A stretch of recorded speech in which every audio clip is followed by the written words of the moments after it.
Il est tout juste 19h30 heure d'Alger. Vous regardez Al24 News. Merci de nous rejoindre pour cette nouvelle édition 100% africaine de ce mardi 28 octobre 2025. Tout de suite les titres. Lors du 3e sommet sur le financement des infrastructures en Afrique qui se tient à Luanda, en Angola, l'Algérie a réaffirmé son soutien au processus de développement global dans le continent. Dans notre dossier Sahara occidental de ce mardi soir, l'occupation marocaine continue d'imposer un siège étouffant au territoire occupé au moment où l'Algérie s'appelait à permettre aux pays colonisés d'exercer leur droit à l'autodétermination.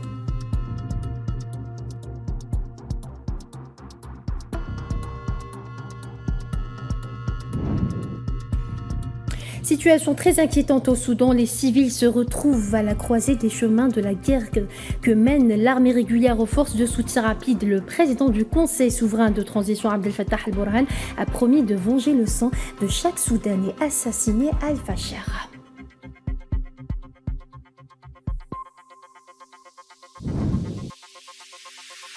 Jour de vote en Tanzanie, les Tanzaniens se sont rendus aux urnes à Zanzibar ce mardi pour des élections présidentielles et législatives anticipées dans le pays.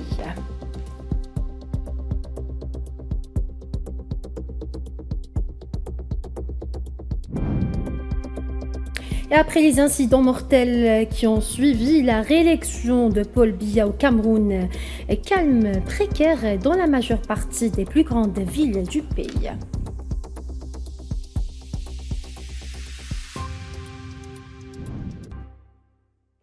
Et avant de développer tous ces titres, sachez mesdames et messieurs que le président algérien Abdelmadjid Tebboune a présidé ce mardi la cérémonie de remise des lettres de créance de 6 nouveaux ambassadeurs. Il s'agit de l'ambassadeur de la République populaire du Bangladesh, Najmoul Houda Mohamed, de l'ambassadeur de la République d'Autriche, Wolfgang Spadinger, de l'ambassadrice du Royaume de Suède, Anna Bloch Mazoyer, de l'ambassadeur d'Ukraine, Oleksandr Voronin, de l'ambassadeur de la République du Rwanda, Vincent Karega, et de l'ambassadeur de la République arabe d'Égypte, Abdelatif El-Layah.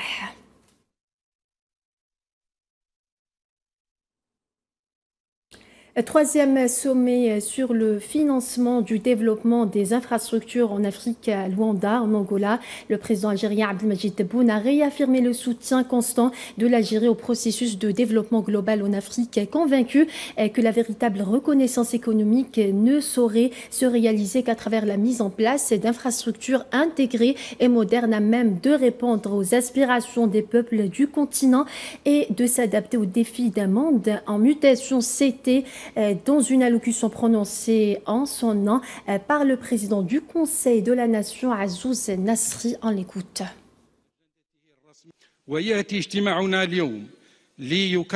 Notre réunion d'aujourd'hui vient consacrer une conviction profonde de nos peuples. L'infrastructure n'est pas seulement des structures matérielles, mais elle est l'artère du développement et les clés de l'intégration africaine. Elle est le pilier fondamental pour la réalisation des objectifs de l'agenda 2063 de l'Union africaine et du développement durable au niveau mondial. L'Algérie, qui a toujours cru à l'unité du destin africain et adhéré aux principes de solidarité et de fraternité, poursuit son engagement inébranlable à soutenir le processus de développement global sur notre continent, partant de sa conviction que la véritable renaissance économique ne se réalisera qu'à travers la création d'infrastructures intégrées et modernes, répondant aux aspirations de nos peuples et s'adaptant aux défis d'un monde en mutation.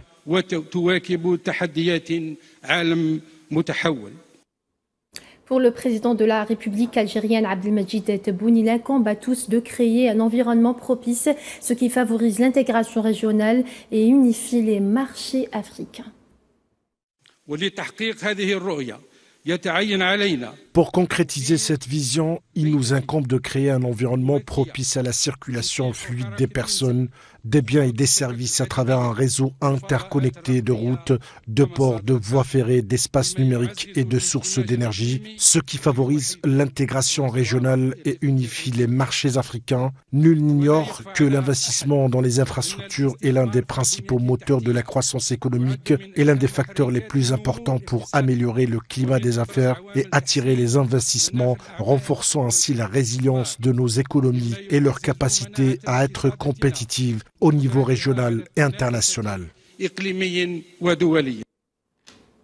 La réalisation de grands projets stratégiques à dimension continentale a été entreprise par l'Algérie qui s'est engagée dans un rôle actif de soutien au développement africain en lançant et en réalisant ces projets prometteurs.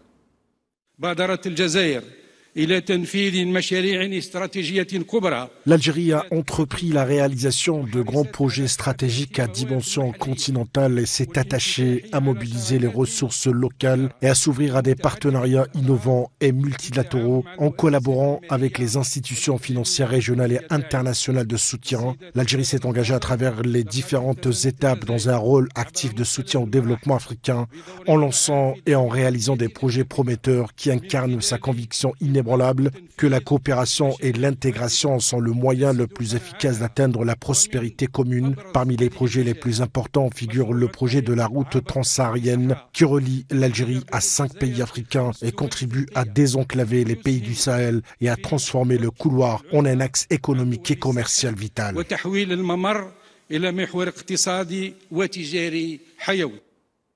Et le président du Conseil de la Nation, Azouz Nasr, a été reçu mardi à Luanda par le président de la République d'Angola, João Manuel Lourenço. Lors de cette audience tenue en marge du sommet, Nasri a transmis les salutations du président de la République algérienne, Abdelmadjid Tebboune, à son homologue angolais, soulignant la détermination de l'Algérie à renforcer les liens de fraternité et les relations de coopération unissant les deux pays et peuples amis et à poursuivre la coordination autour des questions d'intérêt commun au niveau bilatéral et continental.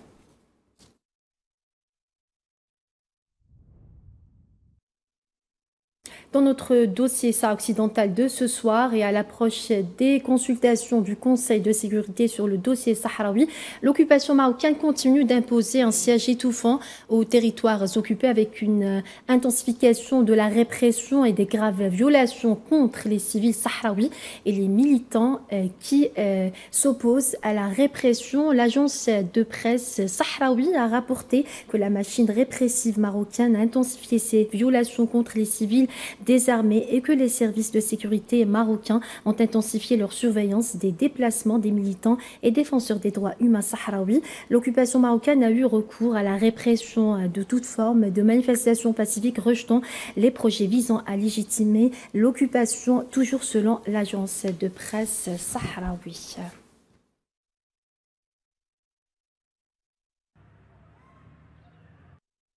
Et la communauté sahraoui de Belgique, de Suède, des Pays-Bas et d'Italie a affirmé que le droit du peuple sahraoui à l'autodétermination est non négociable. Dans une déclaration à l'agence de presse sahraoui, la communauté a expliqué que le droit du peuple sahraoui à l'autodétermination est un droit légal, moral et souverain consacré par la Charte des Nations Unies et de l'Union africaine et qu'il n'est sujet à aucun marchandage ou usurpation politique. Selon l'agence de presse sahraoui, toute tentative d'imposer des solutions unilatérales, y compris celles proposées par Donald Trump, est invalide et contraire à la Charte des Nations Unies et de l'Union africaine et viole les normes impératives du droit international. Selon la communauté sahraoui établie à l'étranger, la seule solution possible et juste est un référendum populaire général, instrument juridique juste qui confère au peuple sahraoui le pouvoir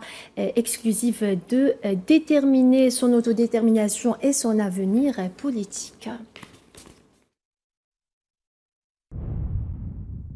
Le peuple sahraoui n'acceptera aucune demi-solution ni aucune alternative à la libération et à la souveraineté totale sur l'ensemble de son territoire national. Il ne permettra pas que les sacrifices des martyrs soient volés ni que les souffrances des détenus soient exploitées. Au contraire, il restera engagé dans la lutte sous toutes ses formes légitimes jusqu'à la victoire et l'indépendance. Nous, en tant que communauté sahraoui à l'étranger, sommes attachés à notre devoir national de renforcer notre organisation, d'élever le niveau de notre lutte et de nous engager fortement dans divers fronts politiques, diplomatiques, médiatiques et de sensibilisation. En application des directives du leader de notre lutte, le Front populaire de libération de Serki el-Hamra et du Rio de Oro, seul représentant légitime de notre peuple.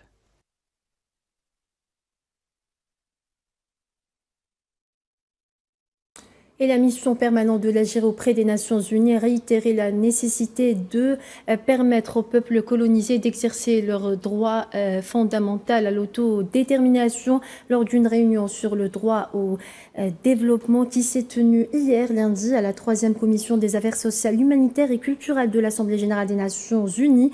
La mission algérienne a appelé la communauté internationale à œuvrer pour que tous les peuples du monde bénéficient de droits égaux et justes au développement. Nous sommes convaincus que la communauté internationale doit redoubler d'efforts pour garantir la réalisation du droit au développement. C'est essentiel pour atteindre les ODD. Et c'est essentiel pour les cadres internationaux. Et pourtant, en dépit de ces efforts, des millions de personnes à travers le monde sont exclues en raison des inégalités et des obstacles persistants. Monsieur le Président, nous devons reconnaître l'importance du développement inclusif. Il faut garantir le droit au développement. La nature interconnectée des droits humains doit guider notre approche. Nous devons rejeter les visions économiques étriquées. Nous devons donner la priorité à la dignité et au bien-être des populations. Le droit au développement, ce n'est pas seulement la participation des individus, c'est également reconnaître, protéger les droits collectifs des personnes, notamment le droit fondamental à l'autodétermination. Et rien ne va plus au Soudan, rongé par 2 années de violences perpétrées par les forces de soutien rapide. Le gouvernement soudanais a condamné lundi soir les horribles crimes terroristes commis par les FSR contre la population, les accusant d'avoir commis des meurtres racistes et terrorisé systématiquement des civils non armés, notamment des femmes et des enfants. Le président du Conseil souverain de transition au Soudan, Abdel Fattah al-Burhan, a annoncé que ses forces avaient décidé de se retiré d'Al-Fashar après que la milice des FSR ait pris le contrôle de la ville.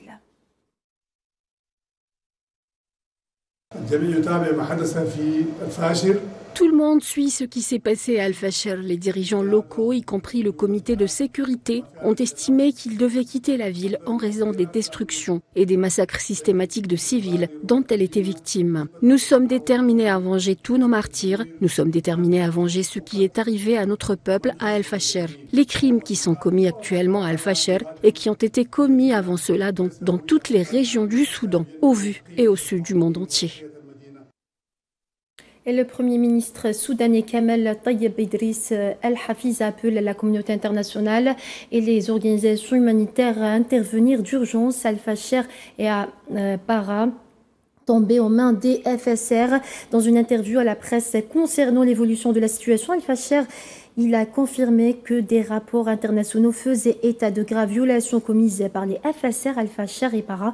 Il a également souligné l'engagement des forces armées soudanaises envers le droit international humanitaire malgré les défis complexes sur le terrain.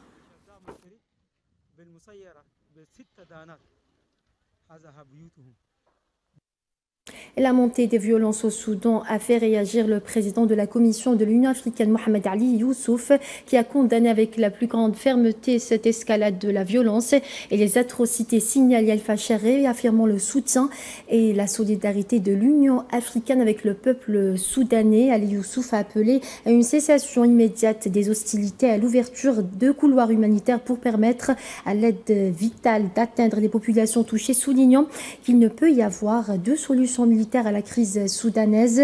Au moins 260 000 personnes risquent de mourir de faim, de maladies ou en raison des bombardements et des attaques quasi quotidiens selon l'ONU. Depuis avril 2023, la guerre opposant l'armée soudanaise aux forces de soutien rapide a fait plus de 20 000 morts et déplacé quelques 15 millions de personnes.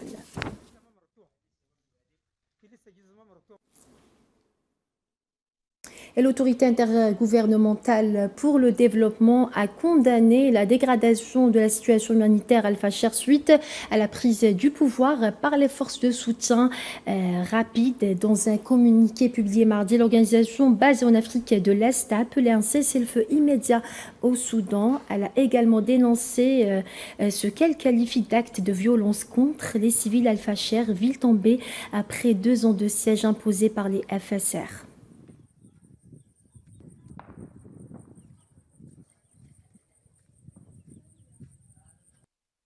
Et face à cette escalade des violences au Soudan, l'Union européenne s'est dite mardi gravement préoccupée par l'intensification des hostilités dans la ville soudanaise d'Al-Fasher.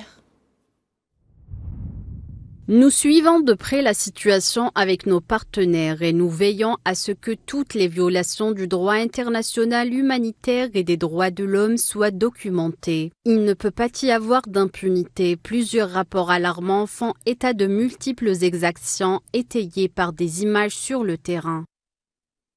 Direction la Tunisie à présent, le président tunisien Kais Saïed a affirmé qu'il suit de près la situation dans les différentes régions du pays, affirmant que plusieurs études effectuées à l'initiative des citoyens de ces régions, dont celle réalisée sur la situation environnementale de Gabès, constituent une source de fierté pour le pays.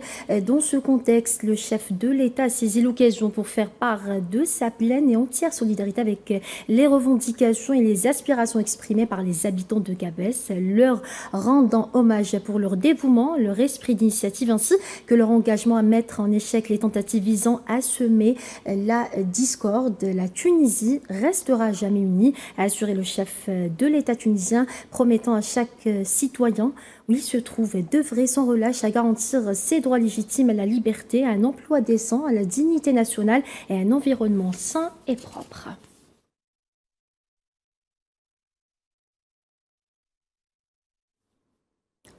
Et la Mauritanie appelle à la reprise du processus de création d'un État palestinien. Le représentant de la Mauritanie au Conseil de sécurité a exprimé l'espoir que l'accord de cessez-le-feu à Gaza offrirait l'occasion de relancer le processus politique en vue de la création d'un État palestinien indépendant. Nouakchott a également condamné le génocide mené par l'occupation sioniste dans la bande de Gaza, qui a fait environ 70 000 martyrs, en majorité des enfants et des femmes, et détruit la majorité des infrastructures et des bâtiments, aggravant les souffrances des populations en Palestine occupée.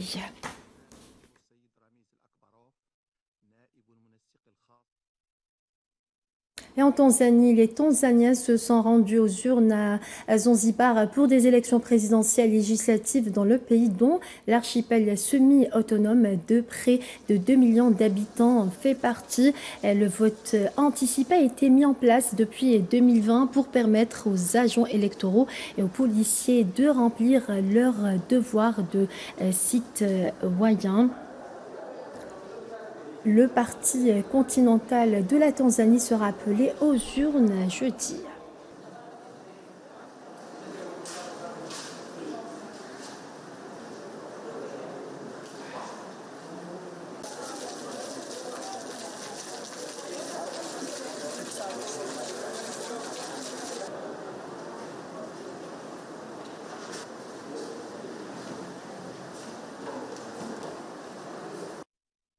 Et au Cameroun, un calme précaire régnait mardi dans les villes secouées la veille par des manifestations sporadiques après l'annonce de la nouvelle réélection du président Paul Biya, contestée par son principal rival Issa Chiroma Bakary. Mardi matin, quelques boutiques ont rouvert timidement dans plusieurs villes touchées par les manifestations et les conducteurs de mototaxis ont repris progressivement leur service. Mais la peur persiste. La population reste sur le qui-vive et les écoles fermées. Les parents préférant garder leurs enfants à la maison par prudence en attendant que la situation redevienne normale.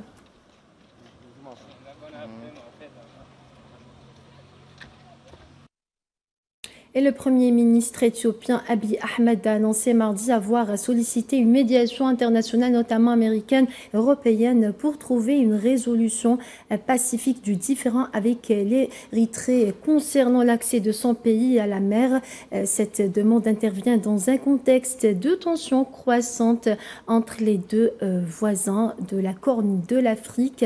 Depuis l'indépendance de l'Érythrée en 1993, l'Éthiopie est deuxième pays le plus peuplé du continent avec 130 millions d'habitants, se trouve enclavé depuis plusieurs mois. Abiy Ahmed insiste sur la nécessité pour son pays de disposer d'un accès maritime, tandis qu'Asmara accuse l'Éthiopie de viser le port érythrien stratégique d'Assab.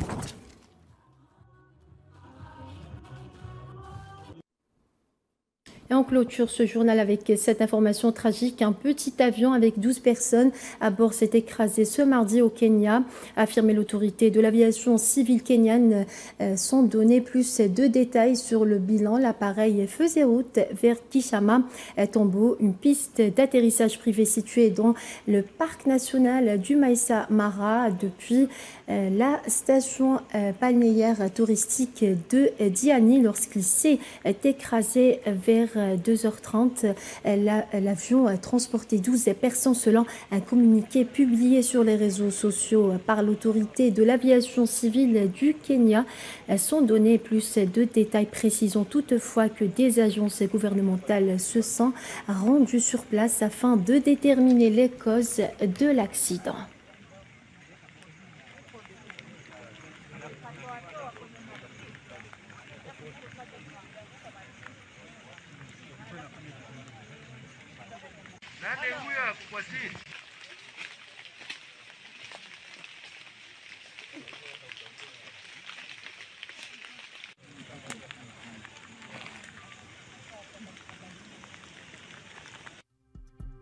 Et voilà, c'est ainsi que s'achève cette édition africaine. Merci à vous de votre fidélité. Excellente suite des programmes sur Al24 News. À demain.